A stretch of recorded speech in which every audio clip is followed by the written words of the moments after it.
There are millions of near misses and more than 6,000 deaths estimated on level crossings around the world every year.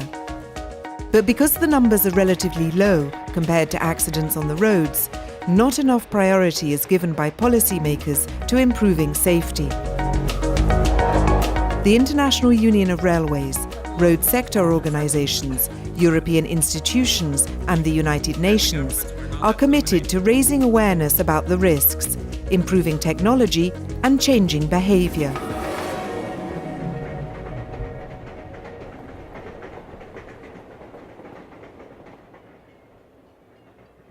The human consequences of an accident are immense. On December 3rd, 2005, Tina Hughes lost her 14-year-old daughter Olivia in an accident at this level crossing in eastern England. Olivia and her friend Charlie waited for their train to pull into the station on the opposite side of the platform. They opened the pedestrian gates to cross over. But they did not see a second train coming at high speed around the corner from the opposite direction. Clearly, they didn't realise that there was a second train coming. There was no second train coming warning as there was supposed to be. And sadly, the girls stepped through into the path of that Stansted Express train. They didn't stand a chance. Today, the crossing has been upgraded, transforming it from one of the most dangerous in the country to one of the safest.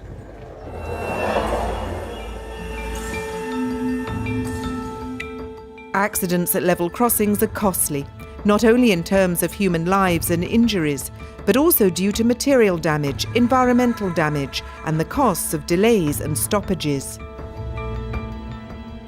The first economic cost we would think of is the loss of life and the costs of injuries. But when there is an accident, a crash between a road user and the railways, then there is a huge economic cost to the railways itself. And because of the delays, not only to the railways, but also to the manufacturing industry. When the railways is transporting for just-in-time services, then, for example, an automotive manufacturing plant is suffering. In addition to that, usually for the railways there is a huge asset damage. The social impacts of crashes at level crossings can be devastating. Unfortunately, it's not uncommon for school buses carrying children to be hit by trains at level crossings. The deaths and injuries of youngsters from the same school may burden communities with pain, suffering and trauma for decades. Accidents are often perceived as the responsibility of the railways, but a great majority are due to errors, deliberate or not, from motorists and pedestrians. Bringing road and rail experts together to improve safety at level crossings, like at this meeting, convened by the Inland Transport Committee of the United Nations Economic Commission for Europe in Geneva, is seen as critical. What I'm pledging for is actually, as a rail advocate, to really invite the road users and the road institutions to work with us to try to enforce a number of measures that can reduce the consequences of the problem.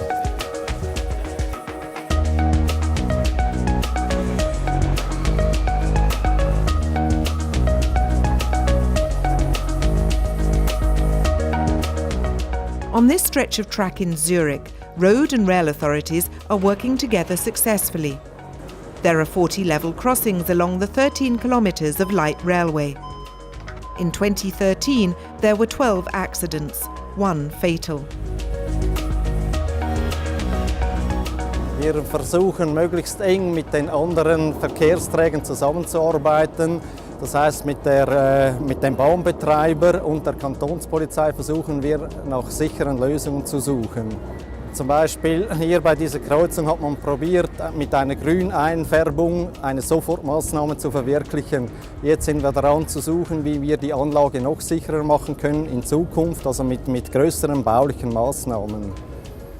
To improve visibility, they've painted the front of the trams white, added warning signs, and are discussing whether to add barriers at certain level crossings to further reduce the risk of accidents.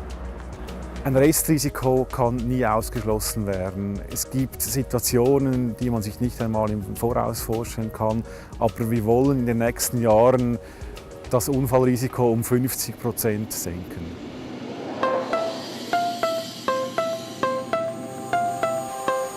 The safest level crossing is the one that doesn't exist, but replacing them with bridges and underpasses can be costly. Adding half barriers or full barriers, flashing lights and warning bells are tried and tested safety measures. But too often road users don't abide by traffic rules and warnings. This is why new technology may offer innovative, sometimes low-cost solutions, which can offer an additional margin of safety. Network Rail in the UK is testing the Norwegian-developed wave train system. Tiny microphones are fitted onto the rails. They pick up the sound waves generated when a train travels on the tracks. These detectors then trigger light and sound warnings at nearby level crossings. In Australia, they're testing a wireless communication system which allows train and road vehicles to talk to each other. The driver is alerted when a train is approaching, and if he doesn't slow down, he receives increasingly urgent audio and visual warnings. Warning, stop for train. Warning, stop for train. The system is also under research and development elsewhere. A great majority of accidents at level crossings are due to inadvertent errors or violations.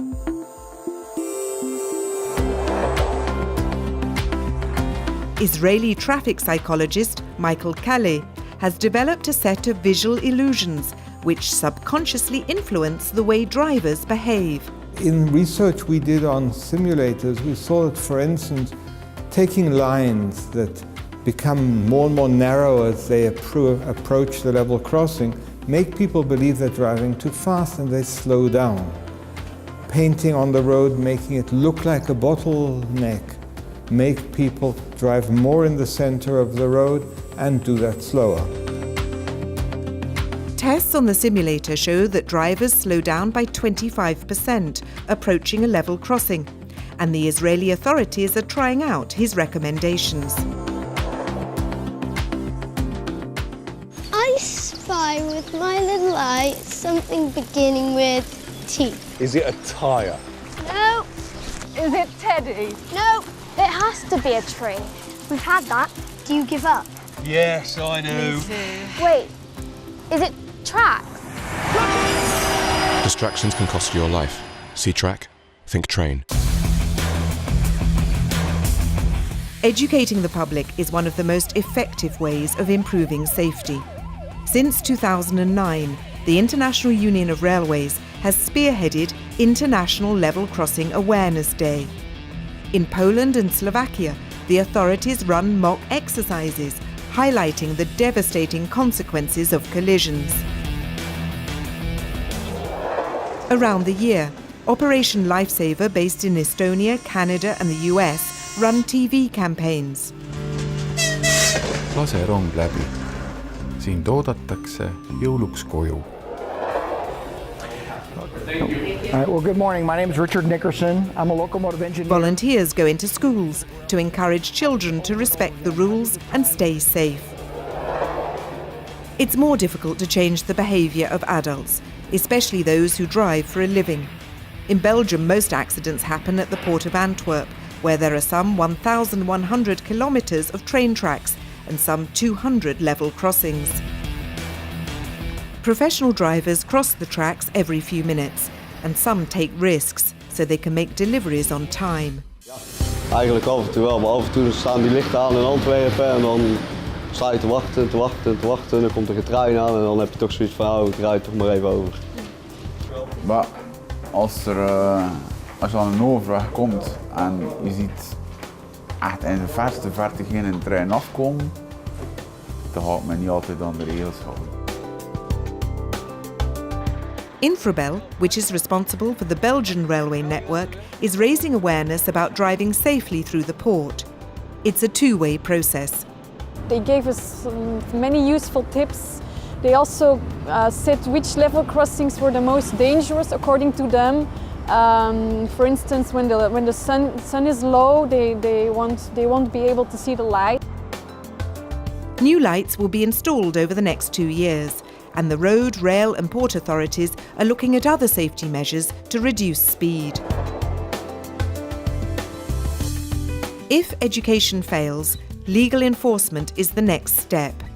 In the UK, 15 state-of-the-art mobile vans with multiple cameras do spot checks for violations by pedestrians and drivers at level crossings. As you can see here, the lights have gone amber and they're now to red, and this motorcycle is about to stop. Just when you think nothing's about to happen, watch this. He doesn't want to wait, and he's gone straight through as the barriers are going down. That's misuse of the level crossing. The video footage is used as evidence in prosecutions. But 90% of the offenders caught jumping the lights are offered a half-day driver retraining scheme, rather than a fine and penalty points on their driving permits. So welcome to the British Transport Police course today here at Ealing. Are you all pleased to be here? The aim is re-education, not punishment, and participants learn about the consequences of their actions and how to drive safely. So what are you going to do on the approach to a crossing next time? But just be that little bit more aware, really. Out of hundreds taking these courses, there have been very few re-offenders. Studies have told us that people who have attended a diversionary scheme are far less likely to re-offend. If you take points and a fine, you're more likely to re-offend than people who have some education. So that's why they've been rolled out.